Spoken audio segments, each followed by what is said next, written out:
माझ्याबरोबर शिवसेना आमदार वैभव नाईक सर आहेत। नाईक सर, आज राज्यव्यापी महाअधिवेशन पार पडतंय, कशा प्रकारे हे आजचं नियोजन असणार आहे?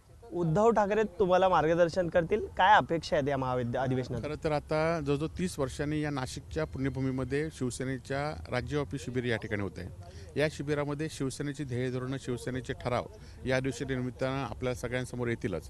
परंतु उद्धव बाळासाहेब ठाकरेंच्या नेतृत्वाखाली आमच्यासारख्या सामान्य शिवसैनिकांनी एक चंग बांधला आहे की पुन्हा एकदा महाराष्ट्राच्या विधानसभेवर आपल्याला भगवा फडकवायचा आहे आणि त्यासाठी प्रयत्नाची प्रचेष्टा आम्हाला या ठिकाणी करायची आहे आणि उद्धव साहेबांचं मार्गदर्शन घेऊन आम्ही निश्चितपणे या महाराष्ट्राच्या विधानसभेवर भगवा पडण्यासाठी आजपासून या ठिकाणी सुरुवात करणार आहोत। पक्षफुटीनंतर हे राज्यव्यापी महाअधिवेशन होत आहे, कोणकोणते महत्त्वाचे ठराव अपेक्षित आहेत आणि राजकारणात म्हणजेच शिवसेनेमध्ये एक नवीन चेहऱ्याला संधी मिळू शकते असं देखील म्हटलं जात आहे। ठाकरे घराण्यातून तेजस ठाकरे आगामी काळात राजकारणात उतरतील असं म्हटलं जात आहे, कसं पाहता याकडे? खरं तर आपण बघितलं असाल की शिवसेना फुटली असं आपण वारंवार म्हणत होतो, परंतु शिवसेना फुटली नाही। शिवसेनेतले काही नेते, काही आमदार, लोकप्रतिनिधी फुटलेत, परंतु शिवसैनिक आणि शिवसेनेच्या विचाराचे मतदार आहेत ते उद्धव बाळासाहेब ठाकरे यांच्या नेतृत्वाखाली आजही टिकून आहेत आणि निश्चितपणे त्या जी शिवसेनेची आयडिओलॉजी हिंदुत्वाची आपण बघितलं असाल की शिवसेनेने आपली कधी भूमिका बदलली नाही। काल जो प्रतिसाद शिवसेनेला हिंदुत्व म्हणून या ठिकाणी मिळाला नाशिकमध्ये तो आपण सगळ्यांनीच बघितला असाल। त्यामुळे शिवसेनेचं हिंदुत्व हे लोकांनासुद्धा पटलेलं आहे आणि त्यामुळे लोकांची जी शिवसेना पक्षाची आयडिओलॉजी आहे ती शिवसेनेची तशीच या ठिकाणी आणि त्याचा सार्थ अभिमान आम्हाला आहे। त्याचबरोबर खरं तर तेजस ठाकरे किंवा ठाकरे कुटुंबातले प्रत्येक सदस्य हे आमच्यासारख्या शिवसैनिकांना मदत करण्यासाठी प्रयत्न करत असतात।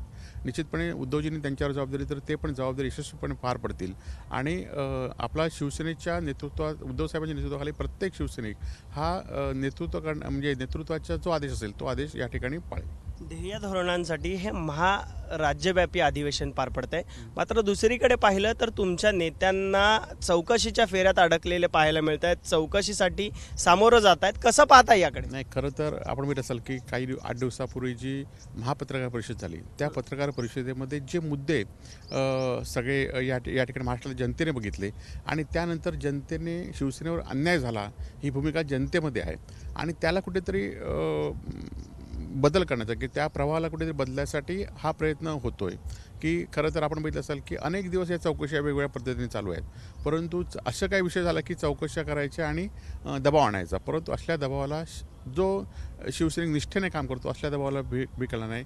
हे संजय राऊतांनी आम्हाला आदर्श दिले आणि त्या आदर्शावर आम्ही या ठिकाणी वाटचाल करणार। काल तुम्ही आणि उद्धव ठाकरे यांनी काल काळाराम मंदिरात दर्शन घेतलं, त्यावेळेला प्रकर्षाने एक जाणवलं, कालचा जो उद्धव ठाकरेंचा गेटअप होता तो कुठेतरी बाळासाहेबांसारखा दिसत होता, त्यावर आता भाजपकडून टीका होऊ लागली आहे।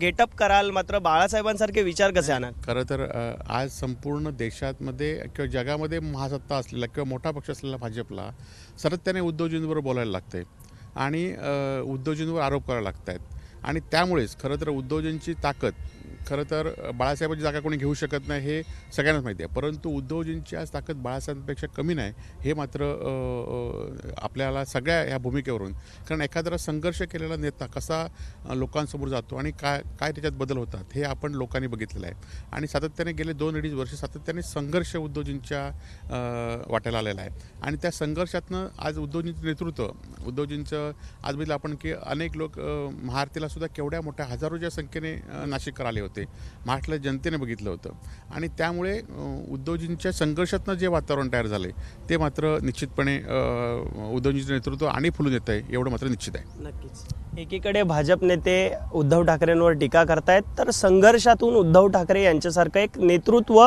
पुढे येत आहे आणि पुढे उभारी देखील घेणार आहे अशी प्रतिक्रिया आमदार वैभव नाईक यांनी दिलेली आहे।